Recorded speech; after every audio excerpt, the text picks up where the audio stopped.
ತೋಟಗಳಿಲ್ಲ, ಹೈನುಗಾರಿಕೆ ಮಾಡಲಿಕ್ಕೆ ಅವಕಾಶ ಇಲ್ಲ. ಆದರೆ ಭಗವಂತ ಬಹುಶಃ ಬೆಂಗಳೂರು ಪಕ್ಕದಲ್ಲಿ ಒಂದು ಮಲೆನಾಡು ಯಾವುದಾದ್ರೂ ಇದ್ರೆ ಇದು ಬಿಡದಿ ಭಾಗ. ಇವತ್ತು ನಾವೆಲ್ಲ ನೋಡಿದೆ, ಇವತ್ತು ಊರಲ್ಲಿ ಟ್ಯಾಂಕ್ ಸುಮಾರು ಒಂದು 100 ಟ್ಯಾಂಕ್ಗಳಿರ್ಬೋದು. ಅದರ ಮೇಲೆ ಹತ್ತಿ ನೋಡಿದ್ರೆ ನಾಳೆ ಕಾಶ್ಮೀರ ಇವೆಲ್ಲ ಬಗ್ಗೆ ವರ್ಣನೆ ಮಾಡ್ತೀವಿ. ಆದರೆ ನಮ್ಮಲ್ಲಿರುವಂತಹ ಒಂದು ನಿಸರ್ಗದತ್ತವಾದಂಥ ಭಗವಂತ ಸೃಷ್ಟಿ ಮಾಡಿದಂಥ ರೈತರು ಪರಿಶ್ರಮ ಪಟ್ಟು ತಮ್ಮ ಜೀವನವನ್ನ ನಡೆಸುವಂತಹ ಭಾಗದ ರೈತರನ್ನ ಇವತ್ತು ಭಿಕಾರಿಗಳನ್ನಾಗಿ ಮಾಡುವಂಥ ಮತ್ತು ಕೆಲವೇ ರಾಜಕಾರಣಿಗಳಿದ್ರೆ ಕೆಲವೊಂದು ಅಧಿಕಾರಿಗಳಿದ್ರೆ ತಮ್ಮ ಕುಟುಂಬವನ್ನು ಉದ್ಧಾರ ಮಾಡೋದಕ್ಕೆ ನಿಮ್ಮನ್ನೆಲ್ಲ ಕೊಳ್ಳೆ ಮಾಡಿ 1 ಕೋಟಿಯೋ 2 ಕೋಟಿಯೋ 3 ಕೋಟಿ ದುಡ್ಡು ಕೊಡ್ಬೋದು ಒಂದು ಎಕರೆಗೆ. ಆದರೆ ಆ ದುಡ್ಡು ಉಳಿದಿಲ್ಲ. ಉಳಿದೇ ಬಂದ್ರೆ ಇಲ್ಲಿ ಹೆಣ್ಮಕ್ಳು, ನಾಯಿಗೊಬ್ಬ ಮನೆಗೆ ಹೋಗಿದ್ದೆ, ಗಂಡನಿಗೆ ಪಾರ್ಶ್ವವಾಯು ಹೇಳಿದೆ. ಪಾಪ ಹೆಣ್ಮಗಳು ಇಡೀ ಸಂಸಾರವನ್ನು ನೋಡ್ಕೊಂಡು ನನಗೆ ಅದು ರೇಷ್ಮೆ ಇದ್ರದ್ದು ಬಿಲ್ ತೋರಿಸ್ಬೇಕು. ಒಂದು ಕ್ರಾಪಿಗೆ 20,000 19,000 ರೂಪಾಯಿ. ಒಂದು 8 ಆಕಳುಗಳದು, ಅದು ಹಾಲು ಮಾರಿ 100 ಅಡಿ ಬಾವಿ ತಗೊಂಡು ತನ್ನ ಮಕ್ಕಳನ್ನ ಸಾಕೋದು ಜೀವನ ಮಾಡ್ತಾ ಇದ್ದಾರೆ.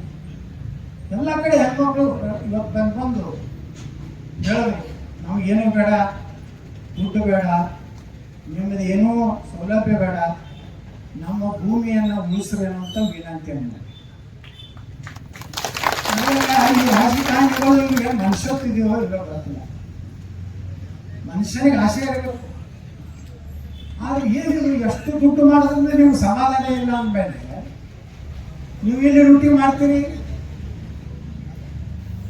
ವಿದೇಶದಾಗ ಹೋಗಿ ಆಸ್ತಿ ಮಾಡ್ತೀರಿ, ಇಲ್ಲಿ ಭಾಷಣ ಮಾಡ್ತೀರಿ, ನಾನೇ ರೈತ ಬಂಧು, ನಾನೇ ರೈತ ನಾಯಕ, ನಾನೇ ರೈತರ ಪರ ಹೋರಾಟಗಾರ ಆಗ್ತೀರಿ. ನೀವು ದುಬೈದಾಗ ಯಾಕೆ ಆಸ್ತಿ ಮಾಡಿದ್ರೆ ನಾ ಕೇಳಿದ್ವಿ ವಿಧಾನಸಭೆ.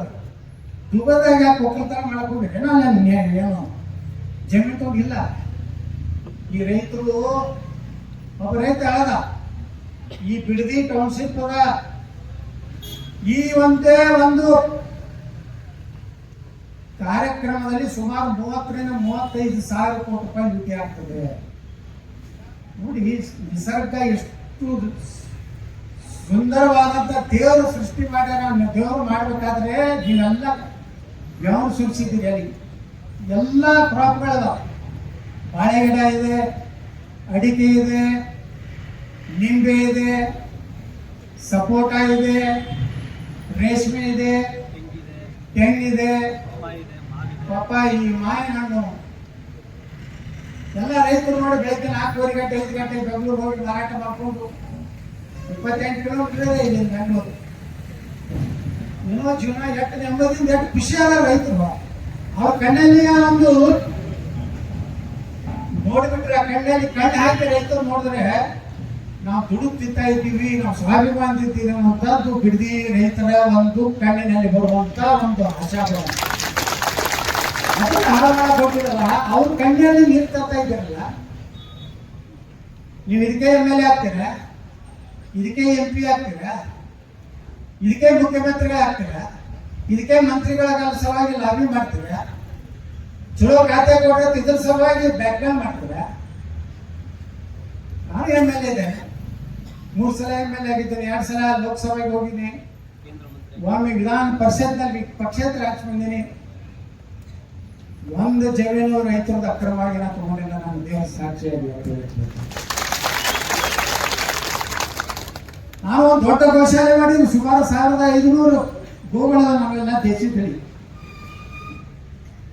ನಾನು ರೈತರ ಮಗ, ದಿನಾನು ಬಿಜಾಪುರಾಗಿತ್ತು, ನಾನು ಗೋಶಾಲೆಯಲ್ಲಿ ಇರ್ತೀನಿ. ನಾನು ವಿಭೂತಿ, ಕುಂಕುಮ, ಕರ್ಪೂರ, ಬೆಣ್ಣೆ, ತುಪ್ಪ, ಮಜ್ಜಿಗೆ, ರೈತರಿಗೆ ಪಂಚಗವ್ಯ, ಎರೆಹುಳ ಗೊಬ್ಬರ, ಸಾಬೂನು ಎಲ್ಲ ನಮ್ಮ ಗೋಶಾಲೆ ಇವತ್ತು ಯಾರು ಮಾಡ್ತಾರೆ. ನಾವು ನೆಮ್ಮದಿ ಸಿಗ್ತದೆ.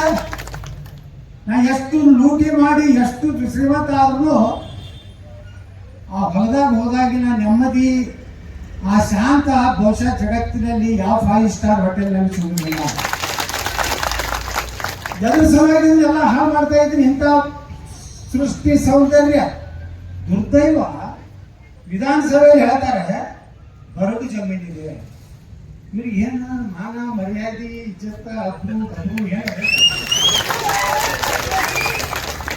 ಕಣ್ಣಿಗೆ ಕಾಣಿಸೋದಿಲ್ಲ. ಇದು ಬಂದು ಹೋಗ್ಬೇಕು, ಎಲ್ಲ ಕಡೆ ನೋಡ್ಬೇಕು, ಹಳ್ಳಿ ಹೋಗ್ಬೇಕು. ಒಂದೇ ಇಲ್ಲ ಸರ್ ಅವ್ರು ಯಾರು ಹೇಳ್ತಾರೆ. ಮಾನ್ಯ ಮುಖ್ಯಮಂತ್ರಿಗಳು ಹೇಳ್ತಾರೆ ತಮ್ಮ ಕ್ಷೇತ್ರದಲ್ಲಿ ನಿನ್ನೆ ರೈತರು 1 ಇಂಚ್ ಜಮೀನು ಕೊಡಬಾರ್ದು. ಹಾಗಾದ್ರೆ ಬಿಡದಿಯವರು ಯಾಕೆ ಕೊಡಬೇಕು?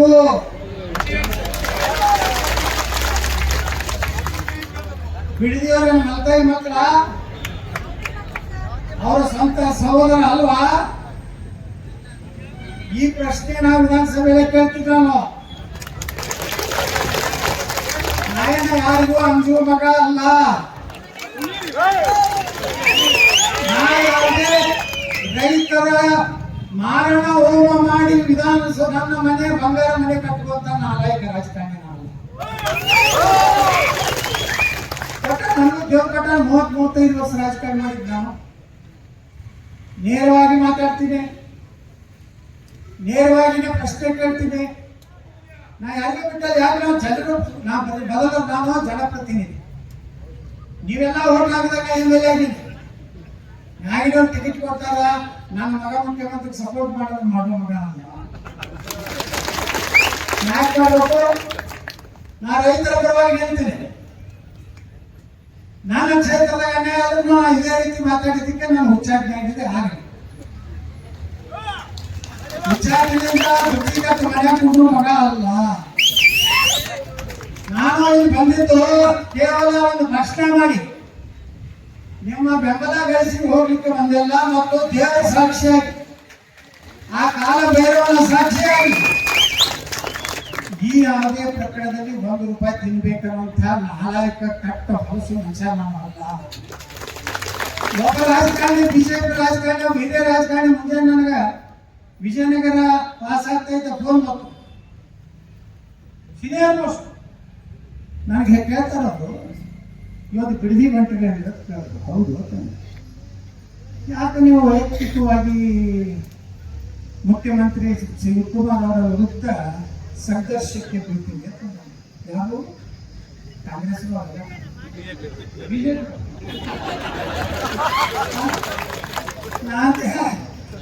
ನೀವು ಆ ಪಾಠಕ್ಕೆ ಗೊತ್ತಿಲ್ಲ, ನಾನು ಆ ಪಾಠಕ್ಕೆ ಗೊತ್ತಿಲ್ಲ. ಇಲ್ಲ, ಹಂಗಲ್ಲ ಗೌಡ್ರ. ವೈಯಕ್ತಿಕ ನಾನು ವೈಯಕ್ತಿಕ ಬಿಡಿದ್ರಿ, ವೈಯಕ್ತಿಕ ಅವಶ್ಯಕತೆ ಐತಂದ್ರೆ ಏನಾರ ಇದು ಬೇರೆ ಹೆಸರು ಅವ್ರ ಹೆಸರಿಗೆ ಹೋಗ್ತೀರಾ? ಅಂದಾಗ ನಾ ರೈತರ ಪರವಾಗಿರ್ಬೇಕು, ಯಾವುದೋ ಒಬ್ಬ ವ್ಯಕ್ತಿಗತ ಪರವಾಗಿರ್ಬೇಕು. ನನ್ನ ರಾಜಕಾರಣಿ ಇವತ್ತೇ ಎಂಡ್ ಆಗಿದೆ. ನಾನೇನು ಅನ್ಸೋದಲ್ಲ, ಅನ್ಸೋ ಮಗನೇ ಅಲ್ಲ. ಕೆಲವು ಮಂದಿಗೆ ಅದು ಭಯ. ಏನ್ರಿ ವೈಯಕ್ತಿಕ ವಿಚಾರನ ಹೊಂತೀರಿ ನೀವು? ಇದು ಬಿಡದಿ ರೈತರು ವೈಯಕ್ತಿಕ ನಮ್ಮ ಬೀಗರ ಅದಾರ, ಬೀಜರ್ ಅದಾರ, ಅಥವಾ ನಮ್ಮ ಜಾತಿಯವ್ರು ಯಾರು ಅದಾರ, ಲಿಂಗಾಯತರು ಯಾರು ಲಿಂಗಾಯತರು ಎಲ್ಲ ಒಂದೇ ಜಾತಿ. ಅದು ಯಾವ್ದಂದ್ರೆ ಮಾನವ ಜಾತಿ, ಅದು ಸರ್ವ ಸನಾತನ ಹಿಂದೂ ಧರ್ಮ. ನಾವು ಹೋರಾಟ ಮಾಡ್ಬೇಕು. ನಮ್ಗೆ ಏನಾಗುದಿಲ್ಲ, ಒಮ್ಮೆ ಹೇಳ್ತಿರಲಿಲ್ಲ, ನಮ್ಮ ವಿಧಾನಸಭೆಗಳಿಗೆ ಹೇಳಿದೆ, ಭಾಳ ಚರ್ಚೆ ನಡೀತು. ಪೊಲೀಸ್ ಆಡಳಿತ ಸಂಪೂರ್ಣ ವೈಫಲ್ಯ. ನಮ್ಮ ಧೀಮಂತ ನಾಯಕ ಅಶೋಕರು ಒಂದು ಪ್ರಸ್ತಾವನೆ ತಂದಿದ್ದು ವಿಧಾನಸಭೆಯಲ್ಲಿ. ಕರ್ನಾಟಕದಲ್ಲಿ ಪೊಲೀಸ್ ಸಂಪೂರ್ಣ ವಿಫಲ ಆಗಿದೆ. ನಾ ಹೇಳಿದೆ, ವಿಧಾನಸಭೆಯಲ್ಲಿ ಸಿದ್ದರಾಮಯ್ಯ ಅವರಿದ್ರು, ಎಲ್ಲರೂ ಇದ್ರು. ಏನು ಮಾಡಬೇಡ್ರಿ, ಏನು 224 ನಾವು ಕೊಟ್ಟಿವಲ್ಲ, ಪೊಲೀಸರು ಟ್ರಾನ್ಸ್ಫರ್ ನೀವು ರೊಕ್ಕ ತಿನ್ನಿಲ್ಲ ಅಂದ್ರೆ ತಾನೇ ಸಲ್ಲ. ಮತ್ತು ಪೊಲೀಸ್ ಸ್ಟೇಷನ್ 25 ಲಕ್ಷ ತಗೋತೀನಪ್ಪ. ಆ PSI ಬಂದು ಅವನು ಏನದು, ಅವನ ಮನೆಗೆ ಗಿಡ ಹಚ್ಚಿರ್ತಾನ, ಪಟ ಆದ್ರೆ ನನಗೆ MLA ಕೊಟ್ಟು ಅವ ಬಂದು ನಿಮ್ಮ ಹತ್ರ ಬರ್ಬೇಕಲ್ಲ, 3 ಸಾಯ್ತು ಹಿಡಿಬೇಕು. ನಿಮ್ಮ ಮನೆ ಗಾಂಜಾ ಇರ್ಲಿಕ್ಕಂದ್ರೆ ಒಂದು ಗಾಂಜಾ ಕೇಸ್ ಹಾಕ್ಬೇಕು. ಅಂದ್ರೆ ಅವರು ಕೋಡ್ ಮಾಡಿರ್ತಾವ ಪೊಲೀಸರು. ಸೂಪರ್ ಸರ್, ಹೌದಾ? ಒದ್ದೊಳಗ ಎಲ್ಲರೂ ಒಂದು ಮರ್ಡರ್ ಆಯ್ತು ನಮ್ಮ ಕಡೆ ಈ ಕಡೆ ಪೊಲೀಸ್ ಒಳ್ಳೆಯದು ಗೊತ್ತಿಲ್ಲ ನಮ್ಮ ಕಡೆ ಮರ್ಡರ್ ಆತ ತಿಳ್ಕೋರು ಹಳ್ಳಿಯಾಗ ಮೊದಲು ಮರ್ಡರ್ ಮಾಡಿದವ್ರು ಹಿಡಿದಿಲ್ಲ ಊರ ಶ್ರೀಮಂತರು ಯಾವ್ದಾರಲ್ಲ ಅವ್ರು ಹೋಗಿ ಹಾಕ್ತಾರೆ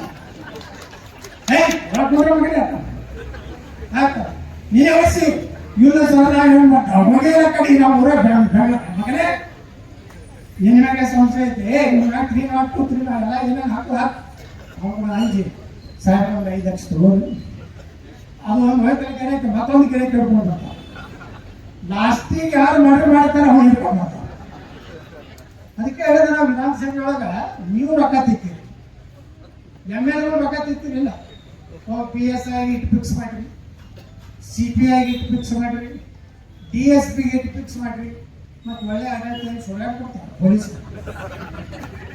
ಅವ್ರು ಸತ್ಯ ಹರಿಚಂದ್ರ ಇರಬೇಕು ಎಲ್ಲ MLA ಸತ್ಯ ಹರಿಚಂದ್ರು ಇದೇನು ನಾವು 224 ಮಂದಿ ಇದ್ವಿಲ್ಲ ಎಲ್ಲರೂ ಬೇಸ್ ಕೊಡ್ತಾರೆ ನಾವು ಮಾತಾಡಿದ್ರು ಎಲ್ಲ ತಗೊಂಡು ಅವ್ರು ಬೇಸ್ ಕೊಡ್ತಾರೆ ತಗೊಳ್ಳೋದು ಯಾಕೆ ಹೇಳ್ತೀನಿ ಅಂದ್ರೆ ಒಂದು ವೇಳೆ ಇವತ್ತು ನಾನು ನೋಡಿದ ಮೇಲೆ ನನಗೆ ಎಷ್ಟು ಕೆಟ್ಟ ಅನಿಸಿದೆ ಒಂದು ಕಡೆ ಮಾನವ ಜನಾಂಗ ಸಂಹಾರ ಮಾಡಿದಾನೆ ನಿಮ್ಮೆಲ್ಲ ಜಮೀನಿಗೆ ಹೋಗ್ಬಿಟ್ರೆ ನಿಮ್ಗೆ ಏನು ಕೊಡ್ತಾರೆ ನೀವು ಏನು ಹೋಗೋದೇ ಇಲ್ಲಿ ನೀನೇ ಭಾಷಣ ಮಾಡಿರಿ ನಿಮ್ಮ ಊರು ಬಿಟ್ಟು ಬೆಂಗಳೂರಿಗೆ ಕಾರ್ಯ ಕೆಲಸಕ್ಕೆ ಹೋಗಬಾರದು ಇದು ನಾ ಅಂದಿಲ್ಲ ನಿಮ್ಮ ಭಾಗದ ನಿಮ್ಮ ಜಿಲ್ಲೆಯ ಹಾಗೂ ನಮ್ಮ ಕರ್ನಾಟಕದ ಮುಖ್ಯಮಂತ್ರಿಗಳನ್ನ ಮತ್ತೆ ಹಾಗಾದ್ರೆ ಬಿಡಿದಿಯವ್ರ ಗಾಳಿ ಕೆಲಸಕ್ಕೆ ಹೋಗ್ಬೇಕ ಬಿಡಿದಿಯವ್ರ ಕಡ್ಲೆ ಬೀಜ ಮಾರಕ್ಕೆ ಹೋಗ್ಬೇಕ ಒಂದೇ ಜಿಲ್ಲೆ ಒಳಗ ಭಾಷಣ ಅಲ್ಲಿ ಹೆಂಗ ಇಲ್ಲಿದ್ರ ಜಮೀನು ಎಲ್ಲ ಬರಡಿದೆ ಏನೇ ಬೆಳೆದಿಲ್ಲ ವಿಧಾನಸಭೆ ಒಳಗ ಇಲ್ಲಿ ನಮ್ಮ ನಾಯಕರುಗಳು ಬರ್ತಾರ ಒಂದು ಭಾಷಣ ಮಾಡ್ತಾರೆ 1 ಇಂಚ್ ಜಾಗ ಬಿಡಬೇಡ್ರಿ ನಾವು ನಿಮ್ಮ ಜೊತೆಗದೀವಿ 24 ತಾಸು ಕರೀರಿ ಬರ್ತೀವಿ ವಿಧಾನಸೌಧದ ಹೋಗಿ ಏನ್ ಮಾತಾಡ್ತಾರ ನೀವು ಬೆಂಬಲ ಕೊಡ್ತೀವಿ ನೀವು ಮಾಡಿ ನಮ್ಮ ಸರ್ಕಾರ ಮಾಡ್ಕೊಂಡು ನಾವು ಇಲ್ಲ ನಾನು ಹುಟ್ಟಿಸಾಕತ್ತೀವಿ ಇದೇ ಪ್ರಶ್ನೆ ವಿಧಾನಸಭೆ ಒಳಗ ಅಲ್ಲಿ ಅಂದವ್ರಿಗೆ ಅಲ್ಲಾದವ್ರು ಇಬ್ಬರಿಗೆ ಎಲ್ಲರಿಗೂ ನಾ ಕೇಳ್ತೀನಿ ನಾ ಎದ್ದು ಕೇಳ್ತೀನಿ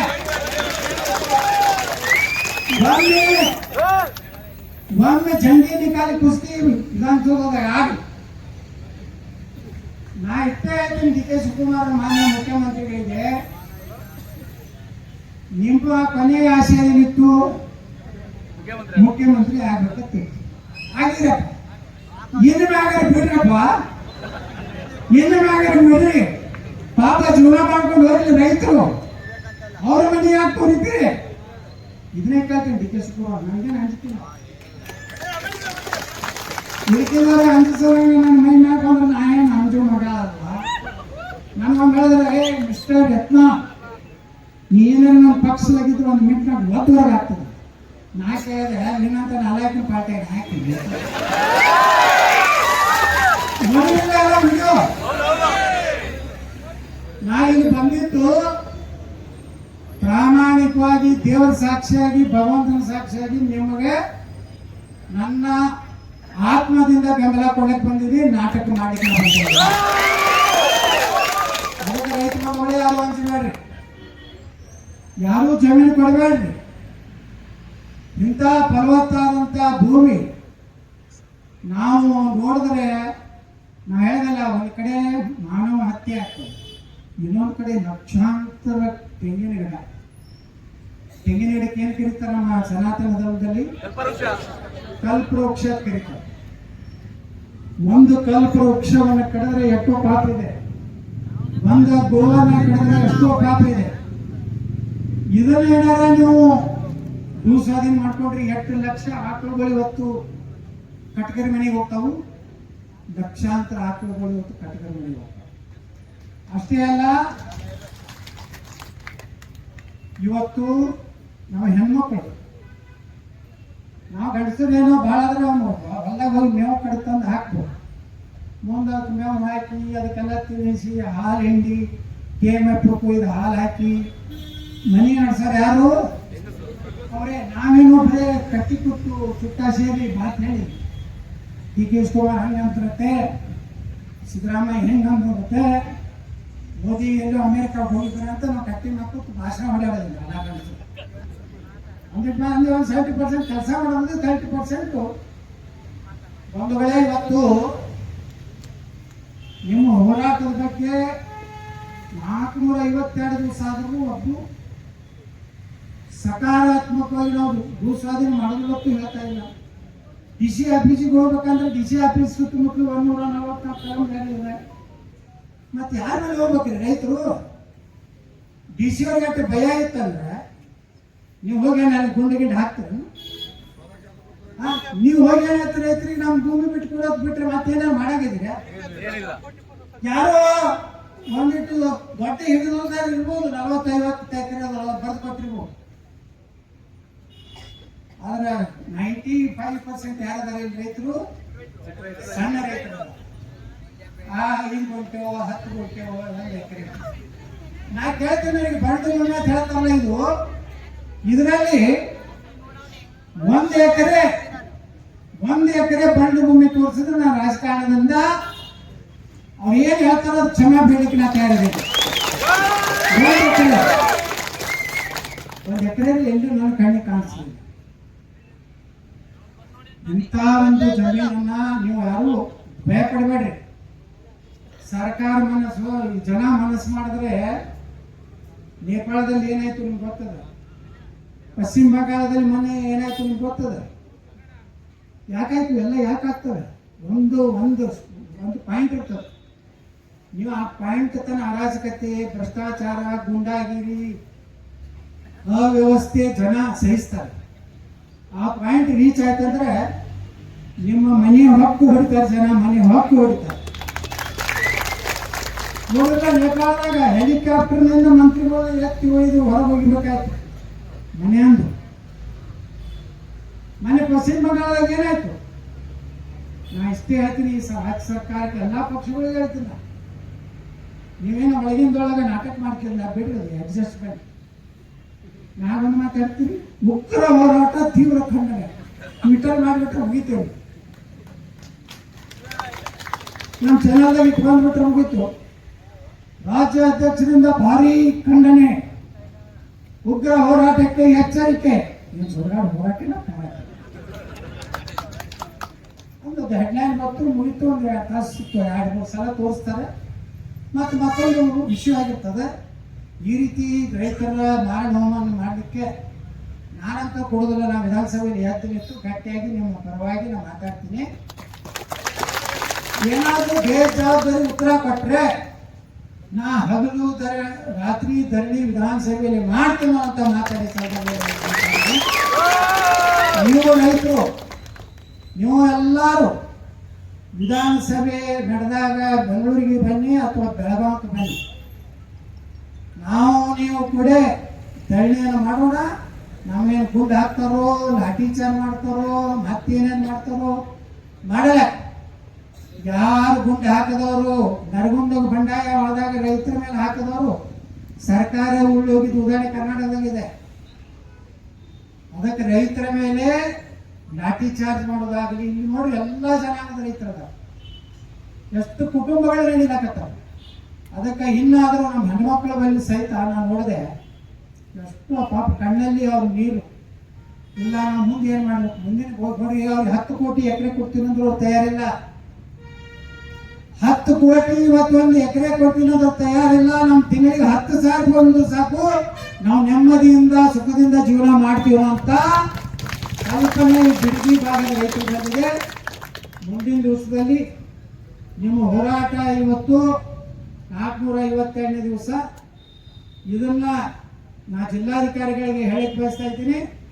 ಜಿಲ್ಲಾಧಿಕಾರಿಗಳೇ, ನೀವು ಬರೀ ಜಿಲ್ಲಾಧಿಕಾರಿಗಳ ಕಚೇರಿ ಕುಂಡ್ರಬೇಡ್ರಿ, ಪ್ರತಿಯೊಂದು ಹಳ್ಳಿಗೆ ಹೋಗ್ರಿ, ಜನರ ಅಭಿಪ್ರಾಯ ತಗೊಳ್ಳಿ. ಯಾರೋ ಒಂದು 8-10 ಮಂದಿನ ಕರೆದು ಅವ್ರ ಕಡೆ ಒಪ್ಪಿಗೆ ಪತ್ರ ತಗೊಂಡು ಇಡೀ ಎಲ್ಲ ರೈತರು ಒಪ್ಪಾರಂತ ಮೋಸದ ಆಟ ನೀವು ಮಾಡಬೇಡ್ರಿ ಜಿಲ್ಲಾಧಿಕಾರಿಗಳೇ.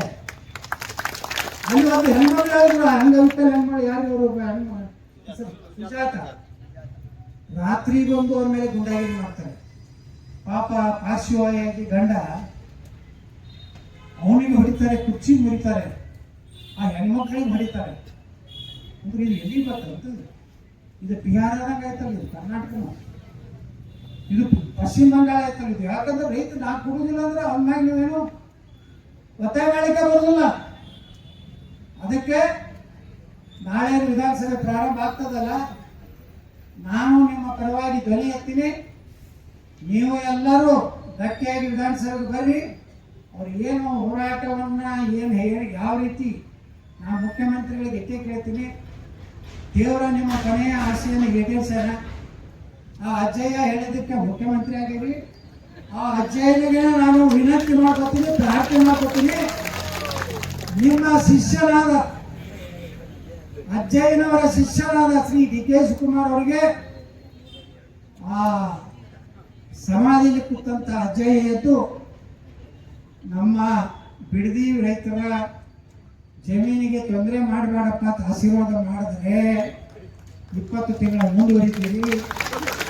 ಇಲ್ಲ ಅಂದ್ರೆ ನೀನು ಮೊದಲೇ ಪಂಚ ಯಾವ್ದು 7.5 ಮುಖ್ಯಮಂತ್ರಿ ಆಗಿದ್ವಿ.